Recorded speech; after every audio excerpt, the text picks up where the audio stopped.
Citizen Kane is a movie that's been mired in controversy since before it was even released.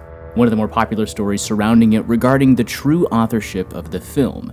Who actually wrote it? Meg, it's Orson Welles.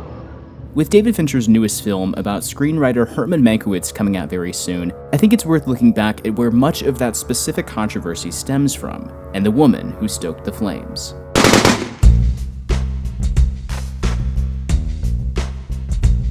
In February of 1971, film critic Pauline Kael's essay, Raising Cain, appeared in 2 consecutive issues of The New Yorker before being included as the preface in the Citizen Kane book published later that year. Raising Cain is an all-encompassing work about the making of the film, but the thing that it's most remembered for is its central damning claim that Orson Welles didn't write a single word of the script and stole credit away from Mankiewicz, the film's true creative visionary. Orson Welles wasn't around when Citizen Kane was written early in 1940. Across the 50,000 words of her essay, Kael tells the story of Mankiewicz's evolution from journalist to screenwriter, his connection with William Randolph Hearst upon whom Charles Foster Kane was based, and the writing of the film's screenplay, and she casts Mankiewicz in the role of the tragic hero. He's erratic, alcoholic, unreliable, and yet a total uncelebrated genius. Mankiewicz was already writing radio dramas for Orson Welles' series The Campbell Playhouse, when the two decided they would make a great big American-sized story about a larger-than-life figure that would be told from differing points of view. American, the film's original title, was written in early 1940 while Mankiewicz was staying in Victorville, California, where he was recovering from injuries sustained in a car wreck. Staying with him were actor John Houseman and Mank's secretary Rita Alexander, to whom he dictated the whole of the script. Not present was Orson Welles. According to Mrs. Alexander, Welles may indeed have given advice and offered the odd suggestion here and there over the phone, but he was so busy with his radio programs and a little fling with Dolores Del Rio that he didn't write a single word of the first draft. It gets worse. Mrs. Alexander, who took the dictation from Mankiewicz from the first paragraph to the last, and then, when the first draft was completed and they all went back to Los Angeles, did the secretarial work at Mankiewicz's house on the rewriting and the cuts, and who handled the script at the studio until after the film was shot, says that Welles didn't write or dictate one line of the shooting script of Citizen Kane. If Mankiewicz is the hero of Pauline Kael's essay, then Welles is the clear villain. He was already a towering figure with a reputation that ranged from mad genius to raging egomaniac. Orson Welles. Orson Welles. Orson Welles. Orson Welles! Orson Welles! Ah, the most hideous man alive! And for as much as Kael praises his talents as a director, the portrait she paints of him is practically a sociopath. Kael paints him as a scheming narcissist who was utterly obsessed with the boy wonder prodigy label so many people had thrown at him. It's a harsh take, but reading her account of Mankiewicz's troubles, it's hard not to agree with her. See, when Citizen Kane was completed, Welles attempted to steal the writing credit away from Mankiewicz and claim it entirely for himself. But in the end, as we know, he was unsuccessful and had to settle for co-credit. Even though the co-credit he did receive was, according to Kael, completely unearned. No other director in the history of movies has been so open in his delight, so eager to share with us the game of pretending, and Welles' silly pretense of having done everything himself is just another part of the game. If Hollywood has had a notorious history of mistreating those just outside the spotlight, then screenwriters are often among the battered and bruised. Throw a rock and you'll hit a dozen stories of writers being underpaid, undervalued, and refused the credit they deserve. Herman Mankiewicz wasn't the first mistreated screenwriter, and nor was he the last, but there was something to be said for the fact that the true visionary genius behind the quote-unquote greatest film of all time was pretty much lost in the shadow of a talented, albeit spoiled tyrant. That was Pauline Kael's intention in writing Raising Cain, at least. And in the wake of its publication, Orson Welles' reputation was severely damaged. The mainstream press praised Kael for both her findings and for ripping Welles a new one. Except, there's just one problem. Pauline Kael was wrong. Now, Herman Mankiewicz passed away in 1953, so it wasn't as though he and Welles could have gotten together to hash out the truth of what occurred and who wrote what, but that didn't stop people from racing to Welles' defense. One of those was director Peter Bogdanovich, friend and basically just disciple of Wells. In his rebuttal, The Kane Mutiny, published in Esquire magazine in October of 1972, he disputed many of the claims Cale made. See, in 1969, Bogdanovich recorded a series of conversations he had with Wells for a book he was writing, and everything Wells said contradicted Cale's conclusions. Were there sessions where you just all sat around and talked, or did you write certain scenes and Mankiewicz wrote certain scenes? There were sessions where I worked with Mankiewicz at the beginning. Then he went away to the desert and wrote his script, and I stayed in Hollywood and wrote mine. Having decided to work on different scenes, or both No, the same script? Script. Yes. And I got his script, and I used what I wanted and used what of mine I liked without really talking with him much. And that was it? That was it. But okay, that was Wells talking decades after the script had been written. He could have very well been fudging the details, or just lying. However, what about Catherine Trosper, Wells' secretary?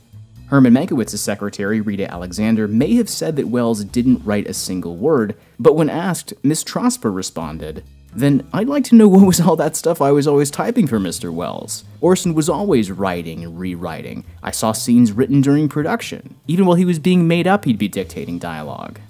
A number of rebuttals from a swath of critics and journalists followed, but some of the most definitive work came from scholar Robert Carringer, who plowed through the archives at RKO, the studio who distributed Citizen Kane, including a near day-to-day record of the scripting period. His findings were published in an article for Critical Inquiry magazine in 1978. The first two drafts of Citizen Kane were indeed written exclusively by Herman Mankiewicz between March and May of 1940. Pauline Kael had gotten that much correct. But there were 5 drafts that followed that she was either unaware of or just completely ignored. In his essay, Carringer detailed a laundry list of changes that occurred throughout the evolution of the screenplay. If you're interested, I'll leave a link in the description below. But there are 2 important things he revealed. The first is that when work on the third draft began in June of 1940, Mankiewicz was off for 5 weeks on assignment writing the film Comrade X for MGM, whereas Orson Welles had just returned to Hollywood. So despite what Rita Alexander said, it's almost guaranteed that those revisions were done by Welles.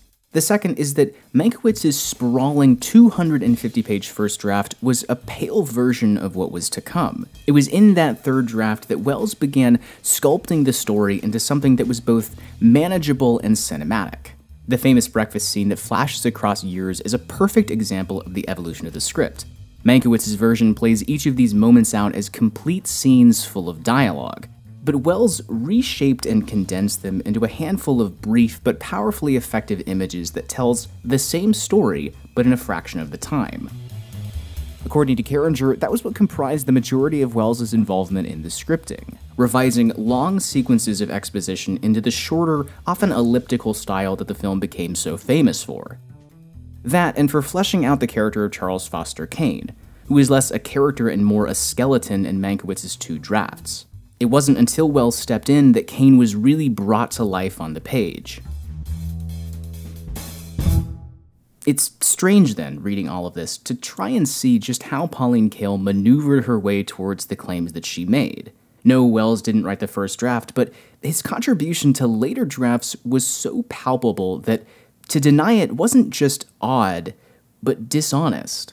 Couple this with every scathing line she wrote about him, and it just seems as though Kael simply had an agenda, that she held some kind of horrible grudge against Orson Welles, or perhaps just the way that film culture worships directors over anyone else on the crew. There's a valid point to be made about that, but using her essay as an opportunity to attack Welles just seems petty, and even deceptive. Peter Bogdanovich thought the same thing, and he had all the more reason to. See, his essay held the smoking gun in all of this. This is UCLA professor Howard Suber, who recounted to Bogdanovich that he was also writing an essay about Citizen Kane at the same time that Pauline Kael was writing hers. Turns out, she approached him to see if he wanted to split the money she'd received to write her essay so that both of their essays would appear in the Citizen Kane book. Suber agreed and shared with her all of the research he had done, research that included interviews with Rhea Alexander, with Herman Mankiewicz's widow Sarah, and with the film's editor Robert Wise, people Pauline Kael never interviewed herself. However, the essay that Howard Suber submitted to her wasn't published in the book, and he not only never heard another word from her, but she never credited him or his work despite basing a significant majority of her essay off of the work he had done. In other words, the very thing Pauline Kael had accused Orson Welles of doing, she did herself. Plus, Howard Suber didn't even agree with her claim that Welles didn't have a hand in writing. His own opinion was that the authorship of the film was a very open question. And as to the claim that Welles attempted to rob Mankiewicz of any on-screen credit, my own thought is that it's a rather strange accusation to make. If Welles was indeed the credit-nabbing egomaniac that Kael claimed he was, why would he have chosen to share his own director title card with cinematographer Gregg Toland? It doesn't make sense. It's inconsistent. Orson Welles was, and still is, a controversial figure held in both esteem and disdain, but all of this just makes Pauline Kael's sniping at Welles seem malicious, and her essay itself both sloppy and strangely angry. It'll be curious to see how David Fincher's film depicts the writing of Citizen Kane, and in what light it presents those involved with the film. Herman Mankiewicz was certainly an underappreciated figure, Pauline Kael was right about that. But acting as though he was the sole creative visionary behind the film is just poor research. And because of that, Raising Cain remains a particularly strange and hypocritical episode from Hollywood's not-too-distant past.